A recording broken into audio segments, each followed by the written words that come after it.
Greetings, I am Rob Chapman. And I'm the captain. And today we're going to talk to you all about Firebirds and where to find them. Absolutely. Mysterious beasts that might fly away and burn things. The Firebird. Scorchy tones. I love the Firebird. It's been in many different guises over the years as Gibson do various things to these, 5, 6, 7s, all that kind of stuff. Reverse headstocks, non-reverse headstocks, reverse bodies, non-reverse bodies, all kinds of weird stuff. But this is the 2017 Gibson USA Firebird. Is the one Rob's got in the traditional spec. I've got the one in the high performance spec. And over the back here in this very fetching Pelham blue is the Studio, which is also available in a traditional and a high performance spec. This one's the traditional spec I just associate that blue with Andertons and always have. Pelham blue. Maybe we should move to Pelham. Is that a place? I'm going to say yes, but I absolutely think don't Pelham's know. in London. Or is that Peckham? I think Pelham's in the heart. Really? Jack, and it always will be. Yeah. I don't know what he's talking about. Big Trouble in Little China, the best woman in China. Another big Trouble in Little China China's quote. in the heart, Jack. Okay, so look. It's a bird, it's on fire. Not going to go through all the spec differences between high performance. Well, I'll rush through them. So again, high performance, magic tuners. Look, they're actually a bit different. In fact, this is, if Rob flips his over, he's got the proper banjo tuners that you associate with the Firebird. I've got magic tuners with more conventional machine heads. Slightly wider neck on the high performance, titanium adjustable 0 fret. Is it a different heel joint? Yes, different heel joint.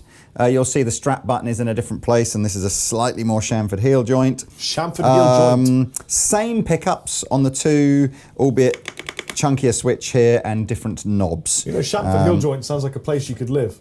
Where do you live? I live down Chamfered Hill Joint. They've got a nice spa there. Yeah. Yeah, that's right. Yeah, it's good. It is. I'm going to go and get my foot massage in Chamfered Hill Joint. I was so jealous of how good of a player Kenny Wayne Chappers is that I decided from now on I'm just going to refer to myself in my full name because I think he's got a cool name as well. So I'm Robert Sutherland Chapman. And I'm Lee St. John Anderton. Or St. John, depending, strictly speaking, on my birth certificate. It's written as St. John, but I gather it's such a common middle name that it gets sped up to St. John.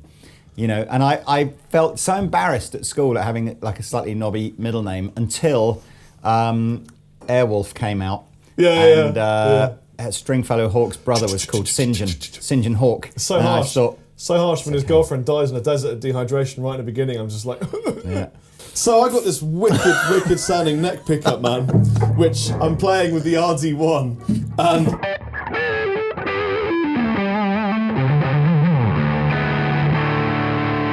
God, I was in drop T.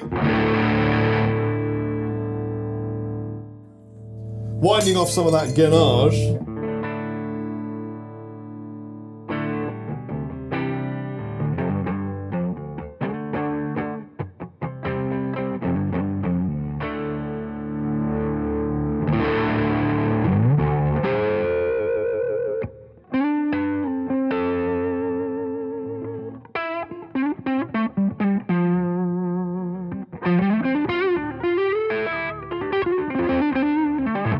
In the mid-ale positions.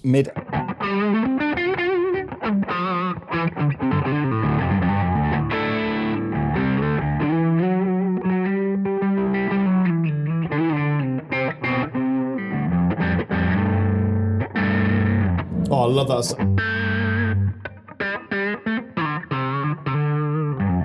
In the bridge.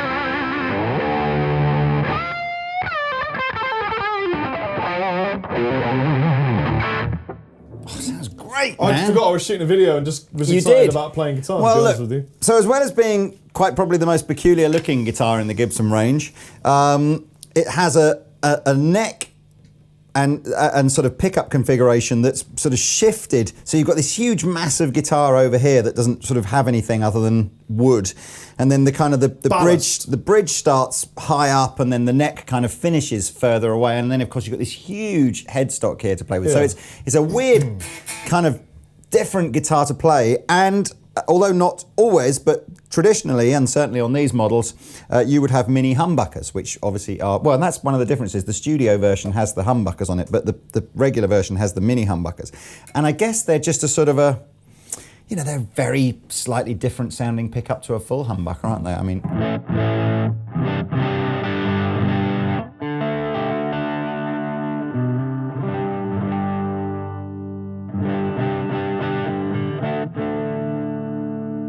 Wouldn't say they've got less gain, would you? No, not at all. I'm looking, and I'm a bit jealous that my guitar hasn't got the metal kind of scythe. You know what it looks like? You know what it reminds me of? It reminds me of one of the blades on one of those from the Shuriken from Kroll when he throws it towards the Slayers. Slayers! And they throw the you're right. Krull. Do you remember Kroll? There's a film. Excuse me. There's a film that I've not seen for a while. Back in the days when people really had films. I think my favourite film of that era was Beastmaster. True, but Beastmaster didn't have ergo. Short of stature, tall of... had Cyclops though, didn't it? Yeah, the Cyclops was very sad though because he knew he was going to die and he did. Of course, he could see his own future, see his own future and his own death, yeah. I always thought as well, Beastmaster, if I'd have been Beastmaster... She was so fit, that bird from Beastmaster. Oh, but I would have changed into better animals. I would have given her I my always ferret. thought it was very limited, yeah. It's like he only ever changed either into an eagle or a ferret, didn't he? Or did he change into a bear sometimes, or a lion? No, he didn't turn into them, he summoned them. So come on, man. You don't totally remember Beastmaster? Well, he could see through the eagle's eyes, couldn't he? Couldn't he see through all their eyes?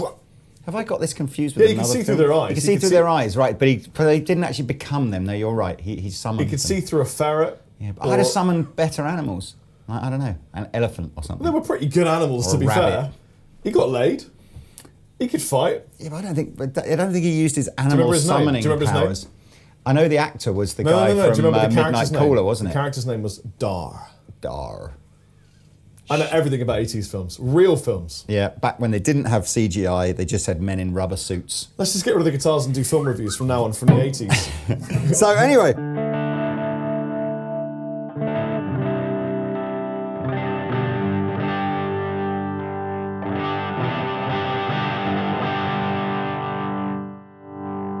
Would it be fair to say that the Firebird is a statement guitar? You don't really buy a Firebird because what you're looking for is optimum playability and tonal sort of, versatility. Them's word of fighting words because I would say it plays really well. For me, I feel much more at home on a Firebird than I would do some of the other Gibson range. But it's that kind of fast, shreddy neck, It is a thin neck. I'll give you that. It's a thin Gibson's neck. answer to Jackson and sort of all the really pointy shreddy things. But it's a shreddy neck.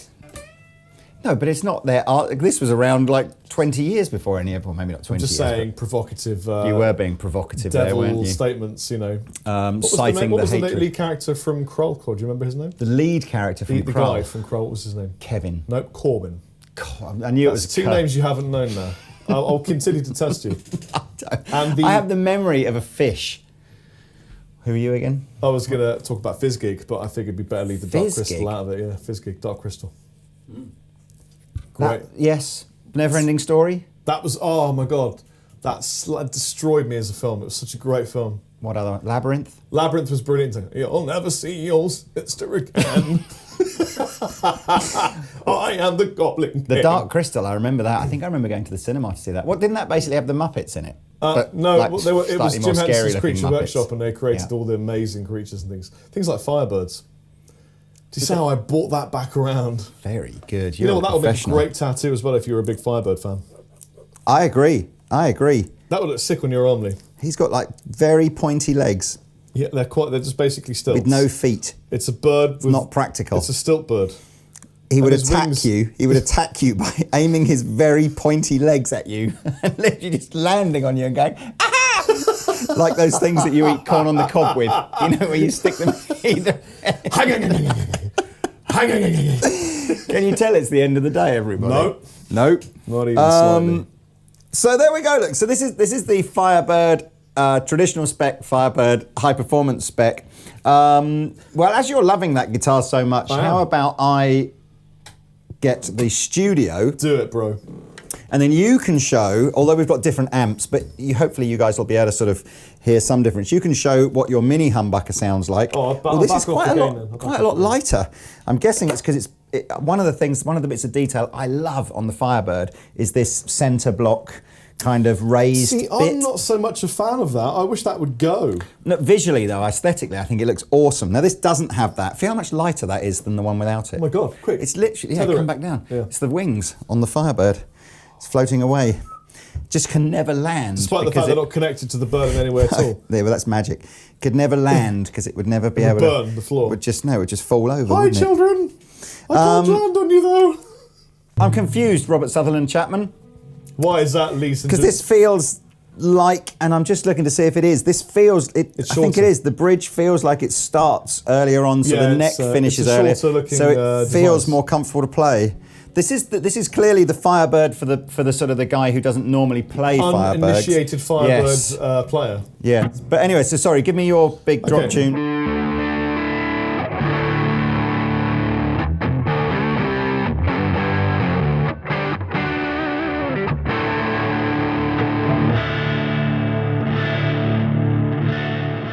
Do the same on the bridge pickup.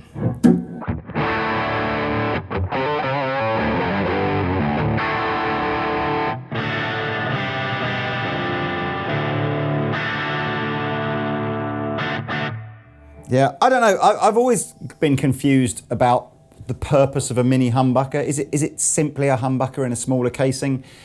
It clearly must use slightly smaller magnets, I think so it's it must just be built a different way and it's a different shape.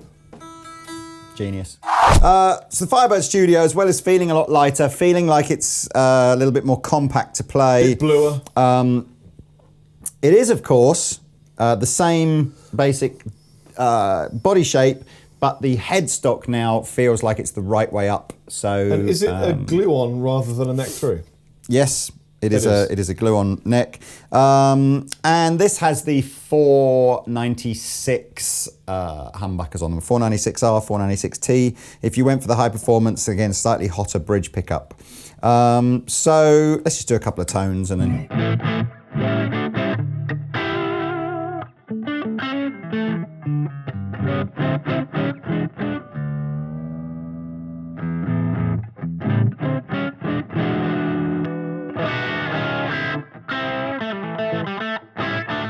got more of that SG kind of rasp to it, hasn't it? Rather than the full fatness of a Les Paul.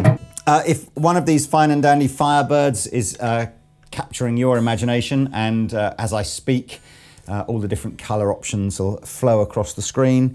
Depending on what you go for, the base, the cheapest one will be the one I'm holding now, which will be the traditional spec Studio Firebird. The dearest one will be the high performance standard Firebird, and they all range from about 1,100 up to about 1,600, depending on what you want to do. And then finally, if you go for the studio versions, you get gig bags, regular gig bag with the traditional spec, posh gig bag with the high performance spec. And on the standard ones, you get the regular gig bag with this one and the posh kind of, Airstream style one for the HP. So look, Rob and I are going to jam out. Any requests? No, I just wanted to say that the first time I ever saw a Phoenix was in the BBC television series Box of Delights, which was the best thing that ever happened to television. Well, that's all I wanted to say. Let's play with the Box of Delights. Nothing wrong with the Box of Delights.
is Rory from the UK. Tell me about Rory. So he edits videos. Rory's awesome.